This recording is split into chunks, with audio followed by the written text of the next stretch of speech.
La question des compteurs frauduleux montre aussi l'implication de certains agents véreux de la SCJ. Et donc, nous avons tous été ici victimes de cette histoire de compteurs frauduleux. Elle ne date pas d'aujourd'hui. C'est une manière de racketter les populations. Parce que les compteurs, c'est vous qui les placez. Ce ne sont pas les populations. Vous et vos sous-traitants. Quand elle se présente à la SCJ pour demander l'acquisition d'un compteur, on lui fait croire qu'il n'y a plus de compteurs et qu'ils sont en manque. On rappelle à cette personne qu'il y a un sous-traitant qui a des compteurs. Et quand vous y rendez, le compteur, on vous le vend à 400 000 francs CFA. Moi-même, j'en ai payé les frais. Un bravo spécial à lui, le général Lothaire Olingue Nguema. Le président de la transition nationale au Gabon a pris des mesures très fortes. Et il a eu un grand courage. Pour moi, c'est un gros courage en tant que président de la transition. Donc, un des préjugés à son endroit, parce qu'il ne se comporte pas comme celui du Mali, ce monsieur a un grand cœur. Il aime son peuple. Il aime les gens qui l'ont accueilli au pouvoir. C'est une nation brave. Tout le monde devrait apprécier ça parce que cette situation, il faut dire que ça ne se vit pas seulement au Gabon. Tous les pays africains, nous avons ce problème. Je dis bien tous les pays, même ceux qui s'en vantent, ont les mêmes problèmes. Les délestages par-ci, le manque d'eau par-là, l'eau. Pour prétendre à l'émergence, il faut d'abord avoir de l'eau et l'énergie. Il faut avoir de l'eau potable et l'énergie. Ça, c'est clair. Si vous voulez émerger, que vous n'avez pas d'abord l'électricité stable, de l'eau potable permanemment, ça c'est... Oubliez l'émergence parce que c'est de là que ça part. Les investisseurs viendront dans vos pays, c'est parce que vous avez... Ils travaillent avec l'énergie. L'énergie est la clé du développement, on peut dire. Parce qu'en Europe, pour ceux qui y vont, ils vont me dire que là-bas c'est stable. Il n'y a presque jamais de délestage. Je mets presque parce que je n'y étais jamais. Mais je suis sûr que là-bas c'est stable, assez stable même. Donc je vais d'abord faire un débrief de ces points, des points essentiels qu'il a parlé. Il a parlé de la fraude. La fraude à la SEG. La fraude à la SEG, c'est un truc qui s'est vu longtemps. Pour avoir été au Gabon, je peux vous rassurer que c'est très... Tout ce qu'il a énuméré est logique et c'est vrai. Ça se vit. Et ce n'est pas seulement là-bas, même ici au Cameroun, on vit ça tous les jours. Ces gars ont créé on va dire ça quoi, ils ont créé des petites mangeoires dans l'entreprise. Tu vas voir, ils ont 1001 sous-traitances là-dedans. Et le général a décidé que tout ça doit s'arrêter. Un coup de chapeau à lui. Je vais vous laisser sur son discours. Je vais vous laisser sur les mesures qu'il a prises à l'encontre de cette entreprise para-publique. Depuis 1 an de transition, nous n'arrivons pas à résoudre ce problème d'eau et d'électricité.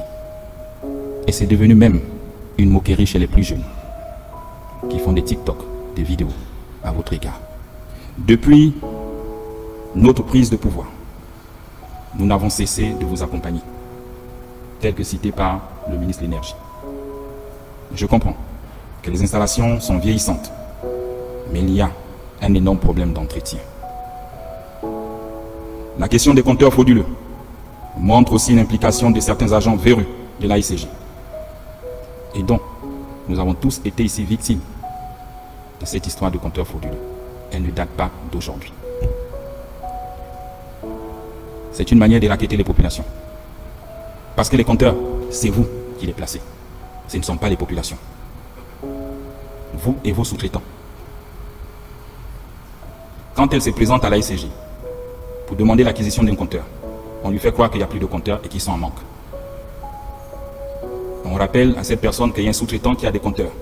Et quand vous y rendez, le compteur, on vous le vend à 400 000 francs CFA. Moi-même, j'en ai payé les frais.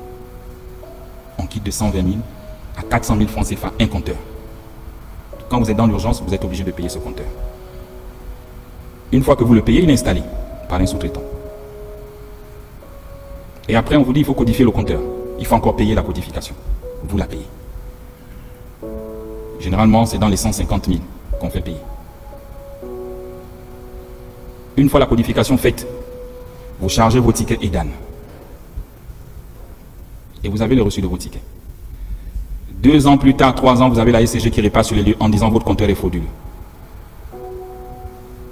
Le Gabonais lambda qui ne travaille pas à la SCG, qui a payé ce compteur avec un sous-traitant. Et on vous dit il est frauduleux. Et on vous colle des amendes de 1 500 000 à 2 millions. Je sais, parce que j'en ai payé. Et ce qu'on vous demande toujours, payez et on va vous expliquer. Comment vous expliquer qu'un compteur frauduleux, où le client paye des tickets EDAN et qu'il les charge, et on vient vous dire le compteur n'est pas reconnu à la ECG. C'est vous qui êtes à l'origine. Et comme on se connaît tous, quand on s'aventure, vous demandez aux frères, aux sœurs qui travaillent à la ECG, on vous fait comprendre que non, parce qu'ils ont changé un nouveau système.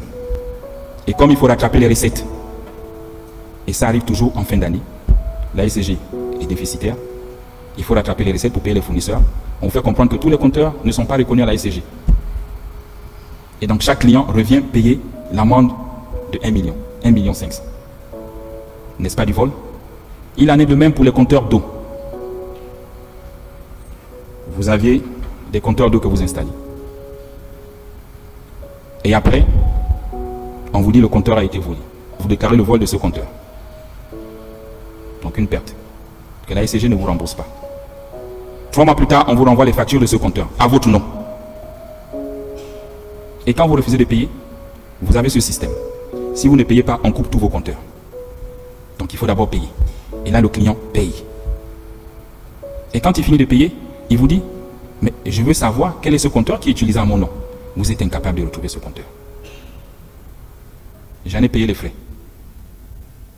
Et même à Port-Gentil. On me dit, ton compteur se retrouve à Matanda. Je n'ai jamais construit à Matanda. Mais vous faites payer les factures. Et on les paye. Donc ce vol est organisé par vous-même sur les populations. Les clients n'ont pas d'eau dans leur ménage.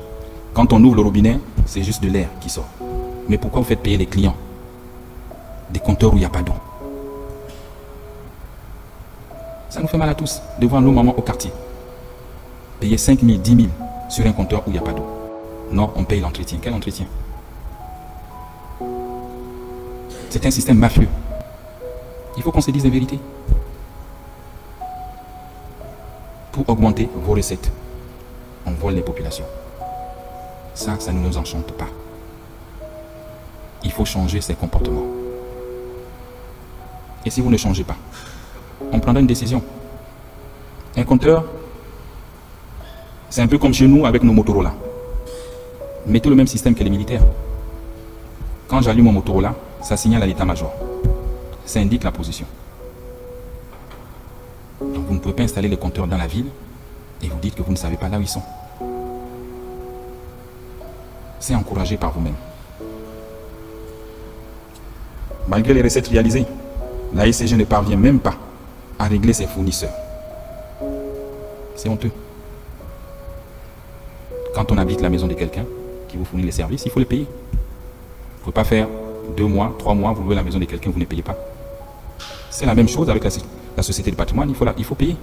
La même chose avec Agrico, il faut payer. La même chose avec le CNE, il faut payer. Ils vous fournissent des prestations. Vous collectez de l'argent sur leurs prestations et vous n'arrivez pas à les payer. Ça veut dire qu'il y a un problème. Ou vous vous mettez l'argent dans les poches. Vous prenez l'argent des collègues sur les ordures qui parfois ne sont pas reversées. Expliquez-nous. Ça veut dire qu'il y a un problème. Mais nous n'allons pas continuer comme ça. Beaucoup de redevances ne sont pas versées sur ces sociétés. Agrico, Société du patrimoine, CNE. Mais quand vous ne payez pas vos prestations, qu'est-ce qu'ils font? Ils menacent de couper. Et là, on crie pour chercher des solutions. On réclame le 13e mois. Quand on fait des entrées, qu'on a des recettes.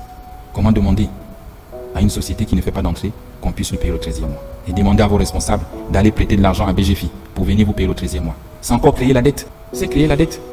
Le DG va à BGFI, va souscrire pour 3-4 milliards pour venir payer le 13e mois. Mais vous êtes redevable vis-à-vis de la banque, donc vous créez une autre dette. Le CTRI vous a suffisamment accompagné. Je pense que nous avons payé 132 transformateurs, tels qu'annoncé par le ministre de l'Énergie. Et que certains transformateurs sont déjà arrivés. Nous avons payé depuis cette transition 14 groupes électrogènes que vous avez installés dans les provinces. C'est des bénéfices pour vous. Vous n'avez pas fait de l'investissement. C'est nous qui le faisons maintenant pour vous. Parce qu'il faut vous aider. Mais quand il faut laisser les populations dans le noir, vous vous empressez de couper le courant. Nous avons encore livré 10 groupes électrogènes récemment.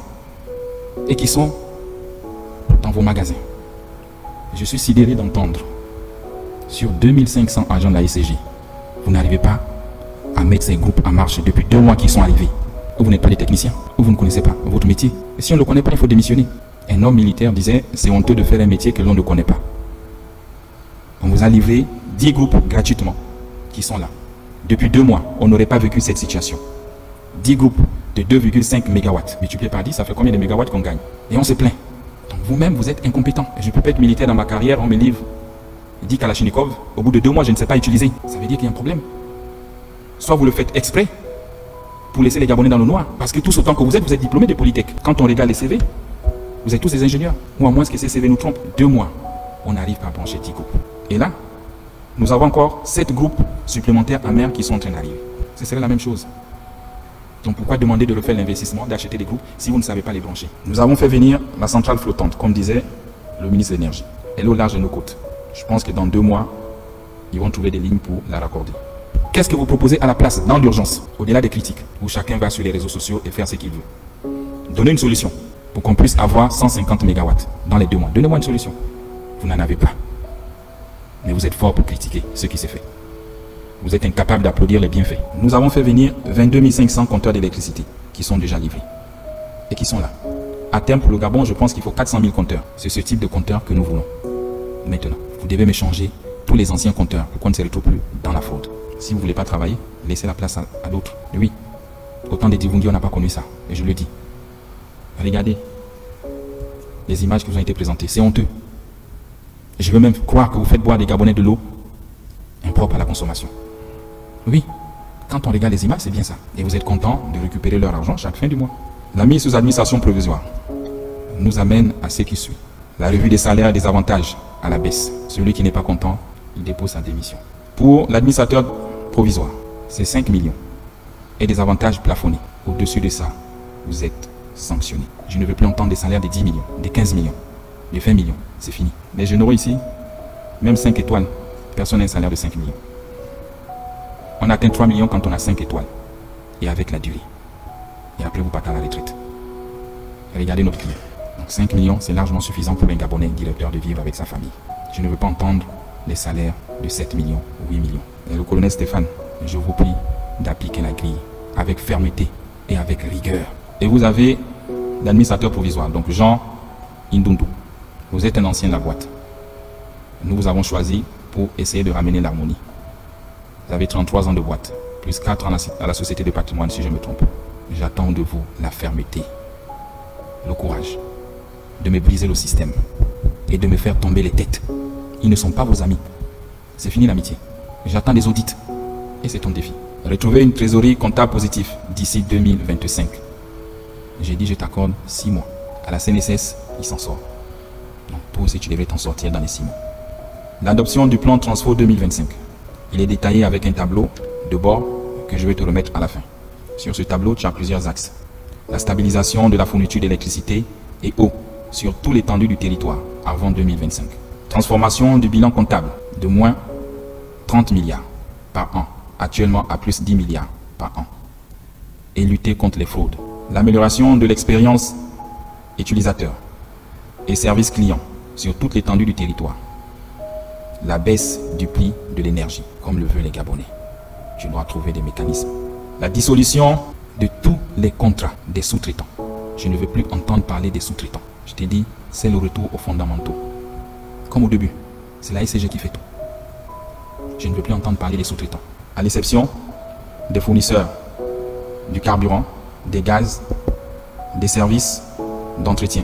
C'est les seuls que tu dois avoir comme sous-traitants. Ceux qui vont payer les compteurs en Chine pour dire qu'ils ont ouvert des maisons pour venir placer. C'est fini. On te mettra les moyens où tu rappelles les compteurs et tu les installes et tu les vends. Vous étiez à plus de 2000. On a réduit à 300. Et là, on réduit à 0. Donc tu mets les sorts. Il faut être courageux. Et tous les agents de la SCG, conformément à votre droit, qui ont créé des sociétés parallèles, ils sont renvoyés. Tu me les enlèves. C'est contre la loi. On ne peut pas concurrencer sa propre maison. Il y en a qui se cachent derrière les sociétés écrans. Tu vois que tu as des missions et tu as des solutions pour réduire la masse salariale. Pour vous accompagner et pour sauver la maison, ça fait 3 jours que j'échange avec les banquiers. Ils me proposent un plan d'appui budgétaire pour la SCG. Une enveloppe de 150 millions d'euros, soit 100 milliards de francs CFA, sera disponible dans 1 mois et demi.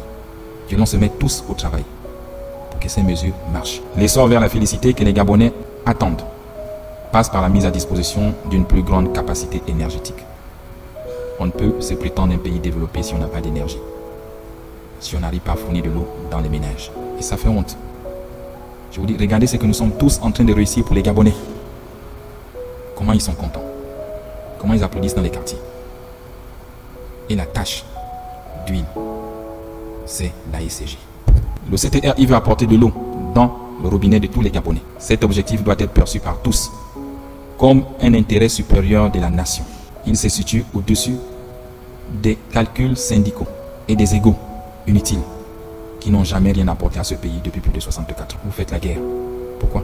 Faites comme chez nous les militaires. Il y a un chef, on le respecte et on suit ce qu'il décide. On lui donne un temps et il réalise ce qu'il peut réaliser.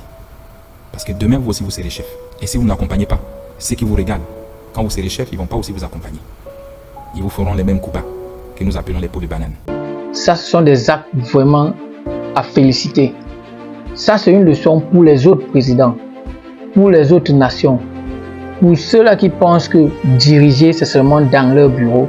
Diriger, c'est déléguer les tâches, chercher à ne pas contrôler. Quand on a délégué, on ne peut plus contrôler. C'est une leçon. Il faut savoir que nous, les populations, en souffrons. Vous avez certes des bonnes idées pour nous, mais les personnes que vous envoyez pour implémenter sur le terrain ne font pas comme vous voulez. Du coup, il faut vraiment que chaque dirigeant africain pense souvent à revoir ce qu'il avait demandé qu'on fasse. Est-ce que ça a été fait? Est-ce que c'est bien fait? Est-ce que c'est pas bien fait? Là, le général dit avoir lui-même été victime de ces arnaques-là. Il a payé 400 000 francs en compteur qui coûtait 120 000 parce qu'on lui a dit que il n'y avait plus les compteurs à la SEG, il y avait maintenant chez le sous-traitant. Vous voyez qu'il y a un petit truc que si lui qui a déjà le pouvoir ne met pas l'œil, il connaît ce que ces populations vivent. Et c'est pourquoi on dit que pour moi, c'est quelqu'un qui va, au fait, qui vit, qui ressent ce que ces populations peuvent avoir comme douleur.